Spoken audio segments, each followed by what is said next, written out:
Hello বন্ধুরা, আসসালামু আলাইকুম। তো আজকে আমরা যে বিষয়টা নিয়ে কথা বলবো সেটা হচ্ছে ১৯তম শিক্ষক নিবন্ধন এর সার্কুলার কবে নাগাদ অনুষ্ঠিত হতে পারে। তো আপনাদের একটা বিষয় জানা উচিত যে সার্কুলারের যে বিষয়টা, তারা যেটা কাজটা করে সেটা হচ্ছে একটা সার্কুলার দেওয়ার পর সেই সার্কুলারের পরীক্ষা, লিখিত পরীক্ষা, প্রিলিমিনারি পরীক্ষা নেওয়ার পর যখন ভাইবা অনুষ্ঠিত হয়, সেই ভাইবা চলাকালীন সময়ে কিন্তু পরবর্তী শিক্ষক নিবন্ধন সার্কুলার দিয়ে থাকে। তো যেহেতু গত বছরের রোজার মাসে কিন্তু এই 18তম শিক্ষক নিবন্ধনের পরীক্ষাটা অনুষ্ঠিত হয়েছিল এবং তারপরে লিখিত পরীক্ষা, প্রিলিমিনারি তারপরে লিখিত পরীক্ষা সম্পূর্ণ হয়েছিল। হওয়ার পরে এখন কিন্তু ভাইভা চলমান প্রায় শেষের দিকে। তারপরেও কিন্তু 19তম শিক্ষক নিবন্ধনের পরীক্ষা সার্কুলার কিন্তু এখনও প্রকাশিত হয়নি। তো এটা যদিও কিছুদিন আগে এনটিএসের সচিব বলেছিলেন আমরা জানুয়ারির শেষের দিকে এই 19তম শিক্ষক নিবন্ধনের সার্কুলার দিবে।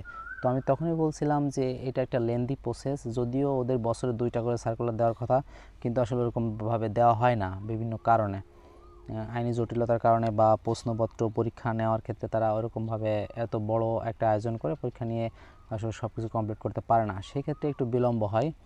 যেহেতু ওনারা বলছেন জানুয়ারির শেষ সপ্তাহে, কিন্তু সেটা কিন্তু চলে গিয়েও আরও 2 সপ্তাহ পেরিয়ে গেছে। সেই হিসেবে দেখা যায় এই 19তম শিক্ষক নিবন্ধনের সার্কুলার দেখা যাবে যে এই বছরের মাঝামাঝি সময় বা তার আগে, অর্থাৎ এপ্রিল মে জুনের দিকে কিন্তু 19তম শিক্ষক নিবন্ধনের সার্কুলার প্রকাশিত বর্ধমানের সম্ভাবনা আছে এবং এটার পরীক্ষা কিন্তু তার 2-3 মাস পর বা 2 মাস পর অনুষ্ঠিত হতে পারে। তো আশা করি বিষয়টা বুঝতে পারছেন। যারা শিক্ষক নিবন্ধন পদে অ্যাপ্লাই করতে যাচ্ছেন তাদের জন্য সর্বশেষ আপডেট এতটুকুই যে তারা বলেছিলেন জানুয়ারি শেষের দিকে, কিন্তু জানুয়ারি শেষের দিকে আসলে ওনাদের পরীক্ষা সার্কুলার দেওয়া সম্ভব হয়নি। এক্ষেত্রে কিছুদিন পরই বা জুন জুলাই বা আগস্ট, এপ্রিল মে জুন জুলাইয়ের দিকে মূলত সার্কুলারটা দিতে পারে। তো তবে এই বছরটা মূলত সার্কুলার পরীক্ষার বছর হবে আশা করি, কারণ অলরেডি মন্ত্রণালয় থেকে নোটিশ দিয়ে দিয়েছে যে সমস্ত মন্ত্রণালয়ে শূন্য পদ আছে সেই সমস্ত শূন্য পদে সার্কুলার সহ আগের পরীক্ষাগুলো নিয়ে নিতে। তো সেই কারণেই বিভিন্ন মন্ত্রণালয় পুনর্বিজ্ঞপ্তি বা সার্কুলারের কার্যক্রম মোটামুটিভাবে শুরু করছে। তো সেভাবে আপনারা পড়াশোনা করেন, ভালো কিছু হবে ইনশাল্লাহ। তো আল্লাহ হাফেজ। আজকে ভিডিও এই পর্যন্তই, পরবর্তী ভিডিওতে দেখা হবে। আল্লাহ হাফেজ।